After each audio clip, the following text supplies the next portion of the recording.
Members Saanich North and the Islands. Oh, well, thank you. From the member from Chilliwack, Kent, thank you. That was a robust welcome from the members opposite. I appreciate it. Thank you, Madam Speaker, for the opportunity to speak to Bill 14, the Heritage Conservation Amendment Act. And this is an issue which is of specific importance to me and to my family and to my people, the Tsartlip people.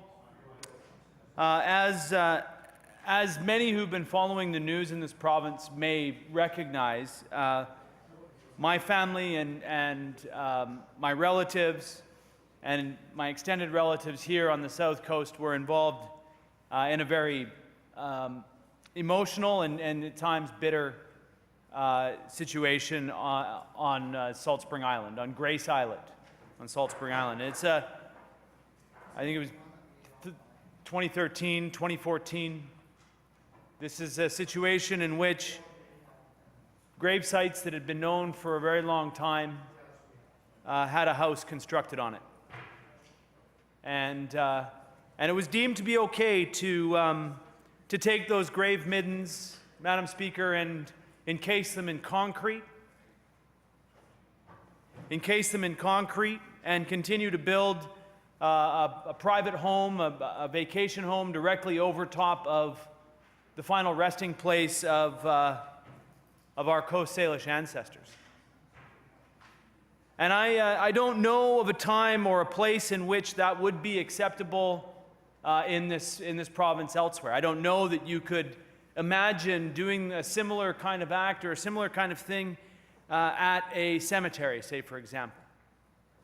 And it exposed in this province something that Indigenous people have known for a very long time, and that there is two sets of standards in this province. And it's unfortunate, and it's sad, and it's incredibly frustrating. I know that my family members who were on the Tsartlip Council at the time, when the first application for permits came in, and they bitterly opposed it, and they were told that since there was only one of the dozens of First Nations actually opposing or that have actually submitted a response to the notification, that there wasn't sufficient enough evidence to show that people cared. So it proceeded. So we had a situation in which the government of British Columbia watched over through their process a situation in which known grave sites, known sacred places were desecrated and were built on. I don't know who would want to live in a house over top of a gravesite, but that was the case in this province. And it was one in which was incredibly frustrating over the months and months and months that we were told that simply the minister could not get a mandate to act. The minister could not get the authority to actually act, to intervene in this desecration. And so I asked the members here today, to simply imagine a scenario. Just imagine a scenario in where one of your ancestors, one of your grandparents' graves, it was being proposed that their grave site was going to have a house built on it. And it was returned that the only solution that was, or the only thing that needed to happen in order for that to occur would be for those grave sites to be encased in concrete. And then you could go ahead and build you could just go ahead and build right over top of that. And again, I don't think that there is a situation in which anybody would consider in any way this kind of behavior or activity taking place over top of a cemetery, a known cemetery. So when the member from Kelowna West, Kelowna Mission, mentioned that the member from Saanich North and the Islands wanted to see that the Cemeteries Act changed, he does so with great knowledge, because it was a conversation between he and I that we had where we talked about the need to provide greater protection for Indigenous heritage sites, for grave sites, for the final resting place of our ancestors, and indeed for the sacred places and the artifacts or items of cultural significance, as I'd prefer to call them than an artifact. And that is something in which has inspired me and propelled me actually into this place, was my involvement in that Grace Islet story, where I worked alongside the former member who held this seat, who represented the beautiful riding of Saanich North and the Islands, Gary Holman, who did a phenomenal job of standing up in this place during question period and asking questions of that minister.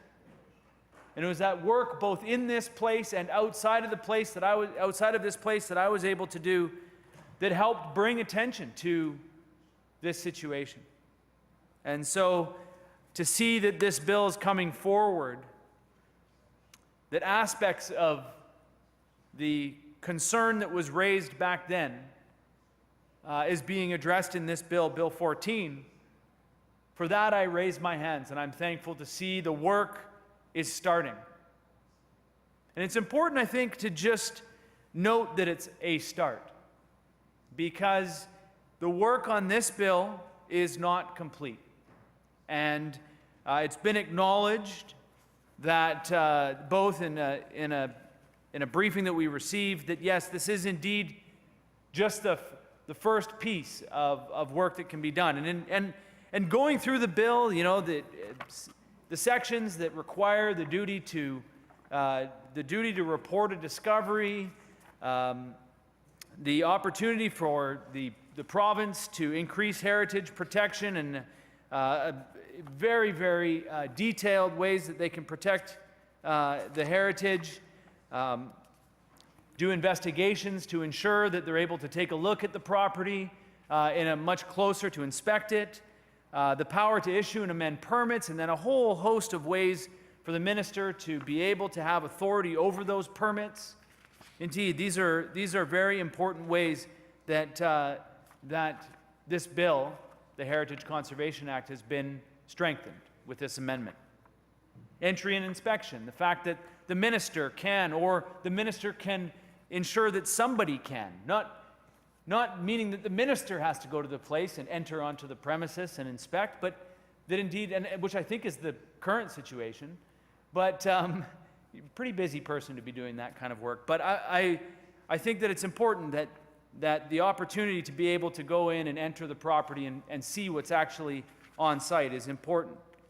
And so this bill, in many respects, does strengthen the current legislation that we have in place. Madam Speaker, there are some aspects of this which I think is important, that it's important to raise. And it's been noted here that First Nations communities or Indigenous communities have been engaged, and that First Nations have been engaged on this. I've become aware, though, that there has been some criticism with the process of this, and I think that some frustration has been expressed that the First Nations Leadership Council was not engaged more thoroughly, that perhaps maybe individual First Nations, and I think that it's important that as we proceed, that we honor the fact that Indigenous communities have established a leadership structure. And it's not a perfect leadership structure, and there's a lot of challenges with it, and I think that would be acknowledged both from the perspective of this place, but also from the perspective of an Indigenous person who's tried to navigate First Nations politics. It's tough. But Indigenous people do have a leadership structure, and it's important that it be fully engaged in these processes, not just individual First Nations, but the leadership that's acknowledged and recognized by Indigenous people be honored and be included in this. And it's my understanding that they're expressing disappointment and frustration that they have not been adequately, in their terms, adequately consulted on this.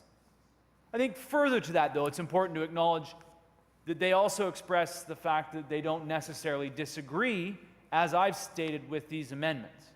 These are needed amendments, and I think that the First Nations communities will look at these amendments and I think generally, if not wholeheartedly, agree that these are good amendments. but they certainly don't go far enough, and nor do they go far enough fast enough from my personal perspective. This is not a new process. This is not a process which has just started in the last 24 months. This is a process that has been underway with the provincial government now for many decades, indeed for more than a century. 1865 was the first bill. 1867 was an amendment. 1925, 1960, 1977, the 1990s, and now we're taking a look at it again. And I think back in the 1990s, they instituted Section 4. And Section 4 of the current Act talks about agreements with First Nations. And this is where First Nations in the province may enter into a formal agreement with respect to the conservation and protection of their heritage sites. And this has been, I believe, in the Act since the 1990s, this Section 4. And in a 2012 document called the First Nations Heritage Conservation Action Plan, where the Indigenous leadership of the province pulled together the chiefs. They've started their own process. And they pulled together the First Nations communities, and they wanted to ask them, how is it that we can strengthen heritage conservation in this province? And one of the aspects of this was to begin to enter into formal agreements with the province. And the province, the provincial government, over the last 20 years, has disputed this process and has frustrated this process.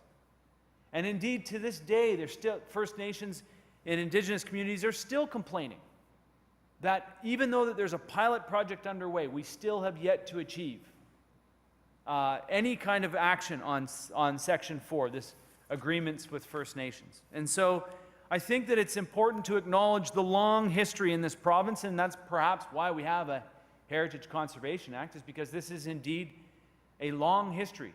Well, it's a very short, long history, but it's a long history between Indigenous and Indigenous peoples and the newcomers to this province, still relatively new. So I think that it's important that as we start to move towards the United Nations Declaration on the Rights of Indigenous People, as we move towards the implementation of that, that we understand within it that the relationship between First Nations, Indigenous people in this province is changing. And I think that we should be embracing that change.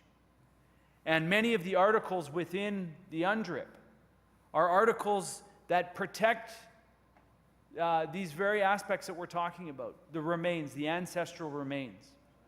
Just as everybody in this place wants to have the ancestral remains from their family lineages to be protected and honored, to not to be built on, to not to be unnecessarily dug up and disturbed. I understand that this province, has a much, much longer history, and we're going to find things. But it's how we respond to the things that we find that I think is most important. And it's the things that we have found, the way that we behave when we have found them, that I think really sends a message to Indigenous people in this province.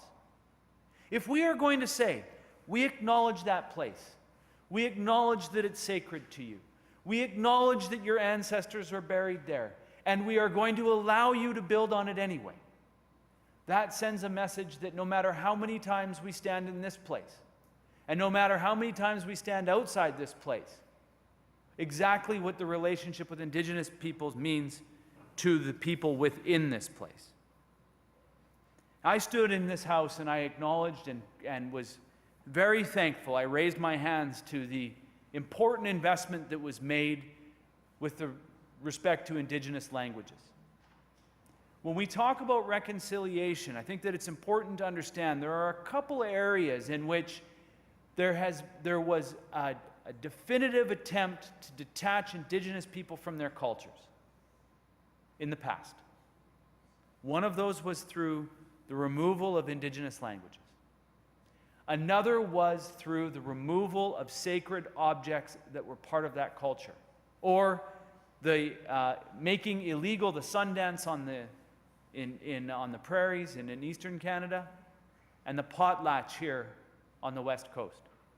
And by making those illegal and not allowing Indigenous people to openly associate with those important cultural rituals and ceremonies, very much the same, by the way, as the ceremony that undertakes the authority of this place. That I am standing here speaking to a speaker. That I'm standing here speaking to this house through a speaker. It's very similar to the Indigenous culture that I come from with the Saanich people. Not too different. And so I think that it's important to acknowledge that the second aspect of step forward that we could be taking when it comes to reconciliation is through the protection of heritage sites and through the conservation and protection of important cultural items of cultural significance. By returning these items, by making it much simpler for Indigenous people to protect their ancestors, packaging that with the important investments that both this government and the federal government have made to Indigenous languages, we start to make real, remarkable steps forward when it comes to reconciliation. These are the actions behind reconciliation. And so I'm happy to stand today to see that the work that was done at Grace Islet did indeed protect that island. I'm happy to stand today and proud to be the now member of Saanich North and the Islands, where we see one of the first pieces of work done on this important bill. And this bill, this piece of legislation that is incredibly important for me and my family, and my extended family, our relatives across the province. And I look forward to continuing to work with the minister to ensure that some of the criticisms that have been made about the process in this can be repaired, because there still is much work to be done, as was mentioned by the member on the opposite side. And I think that there is an opportunity here, a very positive opportunity for this government to embrace the action of reconciliation by partnering the substantive investments that have made in reconnecting Indigenous people with their languages, with the repatriation and the protection, so that we're not just going to museums and visiting our items of cultural significance, but that they are back in our communities and that they have their rightful place within our ceremony, within our ritual, within our families, like they're always supposed to be. So with that, I'm going to take my seat, and I thank the minister for the work done so far. I look forward to the work yet to be done, and I'm happy to support Bill 14, this amendment to the Heritage Conservation Act. Hi, see ya.